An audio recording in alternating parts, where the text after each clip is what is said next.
Merci, Monsieur le Président. Alors, je vais poursuivre sur la résidence où Madame la ministre nous dit que tout va bien. Si tout irait si bien que ça, le rapport de Madame Martin ne spécifierait pas les choses suivantes. Et je vais vous dire, Monsieur le Président, quand j'ai lu ça, j'en suis encore tout à fait surprise.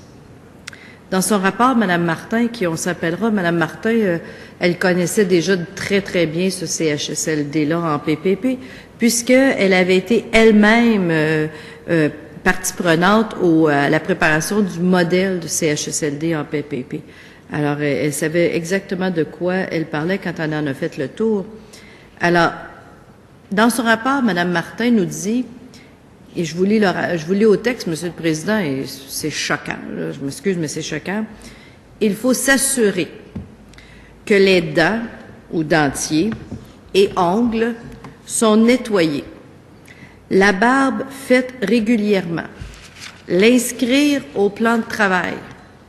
Il nous faut préciser que de façon générale, les soins d'hygiène sont quotidiennement dispensés.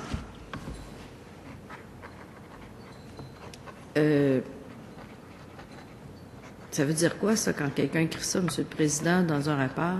Ça veut dire que c'est pas fait. Et les plaintes qui avaient été faites, justement, en rapport avec ce CHSLD-là, étaient en lien avec l'hygiène des personnes. Et on le sait que l'hygiène, particulièrement des personnes âgées et qui sont alitées, c'est essentiel. C'est essentiel. Elle nous dit aussi que s'assurer de maintenir la formation du personnel en cas de chute de résidents, surveillance des contentions, quoi faire en cas de sinistre, de cas d'incendie, de sinistre, évacuation ou autre, quoi faire lorsqu'une personne s'étouffe, qui réanime une personne et selon quelles conditions. Dans le CHSLD, on ne sait pas qui réanime qui. M'inquiète, cela. On ne sait pas quoi faire en cas d'évacuation. On sait pas, on n'a pas assez de formation concernant les contentions. C'est sûr, Monsieur le Président. Savez-vous pourquoi? Je vais vous le dire. Parce qu'en CHSLD PPP, on n'a pas les mêmes exigences en matière de formation que dans un CHSLD public. Parce que pour arriver à avoir le contrat, il a bien fallu faire des coupures en quelque part. Alors, on a décidé que les gens qui vont travailler là n'ont pas besoin de la formation certifiante qui est donnée dans les autres pour avoir un poste en CHSLD, qui est une formation de diplôme d'études professionnelles de 750 heures. Alors, c'est des gens qui ont une formation, et on en voit, vous pouvez prendre votre journal ce matin, vous allez voir dans le journal, formation 2 semaines, devenez préposé aux bénéficiaires, merci, bonjour, et vous obtenez un poste. C'est sûr que ces gens-là coûtent moins cher, gagnent des moins bons salaires que les gens en CHSLD public.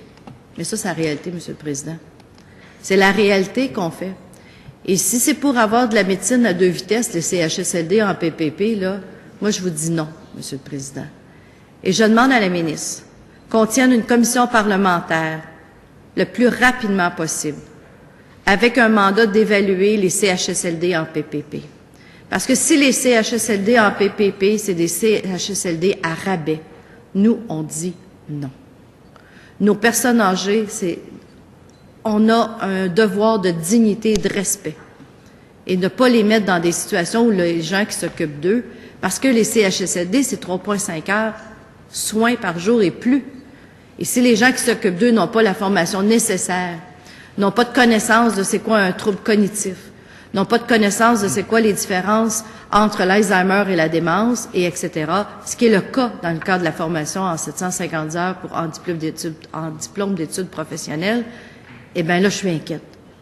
Donc, c'est des gens qui n'ont pas la formation nécessaire, qui s'occupent de ces gens-là, et c'est ça, les CHSLD à rabais. Nous, chez nous, au Parti québécois, je vous le dis, Monsieur le Président, c'est non.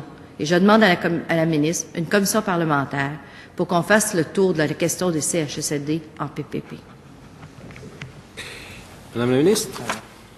Moi, je pense que la députée, Monsieur le Président, elle devait parler, parce que c'était pas clair, du rapport d'enquête de la conseillère clinique de l'Agence de santé et de services sociaux de la Montérégie sur les lacunes du CHSLD Saint-Lambert. Moi, je veux savoir si c'est ce dont on parle là, actuellement. Là. Bon, parfait. D'accord. C'est parce que moi, je ne l'ai pas devant moi, le texte, mais sauf que ça, c'est le ministre de la Santé qui a demandé. C'est le ministre de la Santé qui a demandé ce rapport d'enquête à l'Agence de santé et de services sociaux. Et il y a sûrement des rectificatifs qui ont été faits et qui ont été apportés, et je pense que c'est important. C'est un nouveau CHSLD. Moi, ce que j'aimerais dire aujourd'hui, c'est que je suis d'accord avec la députée sur le fait qu'il faut absolument que les personnes qui travaillent auprès de nos aînés aient la formation adéquate pour le faire. Le gouvernement du Québec a investi 14 millions de dollars pour former davantage le personnel qui travaille auprès des aînés en CHSLD. Là où je ne suis pas d'accord avec la députée d'Hochelaga-Maisonneuve, je vais le dire, c'est qu'il faut pas être contre tout ce qu'il y a de nouveau, là. PPP, on est contre. Je vais vous donner l'exemple de Saint-Jean-Eudes, c'est privé. C'est totalement privé, le centre d'hébergement de soins de longue durée, Saint-Jean-Eudes. C'est l'un des plus beaux au Canada. C'est l'un des centres exemplaires. Donc, il ne faut pas commencer à dire que tout ce qui est privé, tout ce qui est en PPP, tout ça c'est mauvais, tout ça n'a pas de sens. Il faut essayer, par contre, de toujours améliorer les situations. Il faut que la minute où nos aînés se retrouvent dans des centres d'hébergement publics, privés, privés conventionnés, en PPP ou autres, il faut que ces aînés-là soient pris en considération, que le personnel ait la formation requise. Et ces gens-là, actuellement, ils sont aussi syndiqués. Il faut dire que la CSN est sur place, la FIC est sur place. Ces gens-là ont aussi une représentation, là. Alors, moi, Monsieur le Président, je pense qu'il faut continuer à travailler par rapport à ça. Concernant la commission parlementaire, mais je crois que la députée doit demander ça au ministre de la Santé et des Services sociaux, qui a la responsabilité des centres d'hébergement de soins de longue durée. Je suis pas la ministre de la Santé, je suis la ministre des aînés actifs. Ici, on parle des aînés vulnérables, on occulte